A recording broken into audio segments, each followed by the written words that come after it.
Shalom bagimu yang diberkati dan dirahmati Tuhan, salam sehat selalu. Kembali kita berjumpa dalam edisi Renungan Pagi Penyejuk Iman. Tema pagi ini, tidak ada kata terlambat. Untuk pelayanan firman, mari kita berdoa.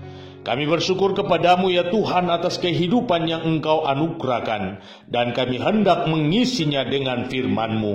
Roh Kudus-Mu bekerja memampukan kami mengerti firman-Mu. Di dalam nama Tuhan Yesus kami berdoa. Amin. Firman Tuhan, Mazmur 51 ayat 3-5 demikian. Kasihanilah aku ya Allah menurut kasih setiamu. Hapuskanlah pelanggaranku menurut rahmat-Mu yang besar. Bersihkanlah aku seluruhnya dari kesalahanku, dan tahirkanlah aku dari dosaku. Sebab aku sendiri sadar akan pelanggaranku, aku senantiasa bergumul dengan dosaku. Saudara-saudaraku, saya mungkin salah seorang yang sangat terinspirasi dengan kisah hidup John Newton. Bahkan saya melihat diri saya sendiri ketika membaca kisah hidupnya. Masa muda John Newton sangatlah kelam. Ia mantan narapidana, seorang pemabuk, penjudi, dan terlibat dalam jaringan bisnis gelap, yakni perdagangan manusia untuk dijadikan budak. Pada tahun 1748, sebuah kapal dagang yang diberi nama Greyhound sedang berlayar di Samudra Atlantik dari benua Afrika, yakni Sierra Leone, menuju ke Inggris, dan kapal tersebut mengalami bencana yang amat dahsyat.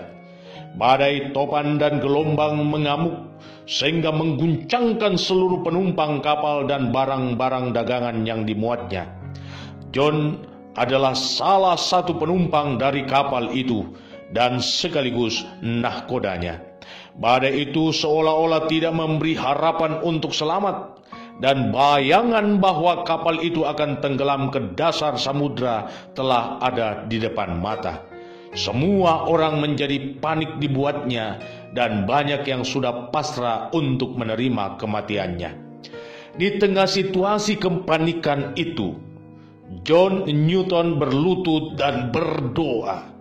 Ia sadar betul bahwa badai yang terjadi adalah teguran Tuhan atas kehidupannya yang sudah jauh menyimpang dari jalan Tuhan. John Newton melihat dirinya seperti Nabi Yunus. Karena itu ia memohon ampun atas dosanya dan berharap mujizat Tuhan terjadi, sehingga hal itu menyelamatkan para penumpang. Dan benar saudaraku, keajaiban pun terjadi. Badai reda, samudra menjadi tenang sekali. Peristiwa ini menjadi titik balik pertobatan John Newton, dan 6 tahun kemudian, tepatnya 1754, ia memberi seluruh hidupnya untuk menjadi seorang hamba Tuhan. Ia benar-benar bertobat dengan meninggalkan cara hidupnya yang lama sebagai seorang penjahat, pemabuk, penjudi, dan pelaku bisnis perdagangan budak, lalu menjadi seorang pendeta. Syair dalam Kidung Jemaat 40 yang berjudul Ajaib Benar Anugerah, Amazing Grace, diciptakan oleh John Newton pada tahun 1779 sebagai sebuah kesaksian hidup bahwa ia adalah seorang pendosa yang telah mengalami keajaiban anugerah Tuhan, di mana Tuhan telah mengangkat dirinya dari lembah dosa. Ia diselamatkan dari ancaman maut dan hidupnya dipulihkan untuk menjadi seorang hamba Tuhan. Dan jika Anda menyanyikan ataupun mendengarkan lagu Amazing Grace, maka Anda akan merasakan betapa besarnya rasa syukur seorang John Newton atas keselamatannya, dan hal tersebut adalah sebuah anugerah baginya. Saudara-saudaraku, firman Tuhan hari ini hendak mengajak kita untuk memahami dan menyadari siapa diri kita sesungguhnya di hadapan Allah. Kita diajak untuk memposisikan diri kita seperti Raja Daud dan juga seperti John Newton.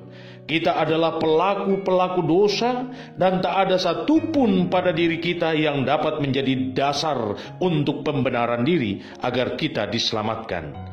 Kita diselamatkan semata-mata karena anugerahnya di dalam dan melalui Yesus Kristus. Berbanggalah dengan iman Anda. Karena itu, saya mau tegaskan hal ini. Tidak ada kata terlambat bagi Tuhan jika Anda mau berbalik kepadanya. Sekotor dan sekelam apapun masa lalumu, semuanya jadi baru saat Anda berlutut memohon ampunannya. Selamat memaknai kehidupan imanmu. Tuhan Yesus memberkati.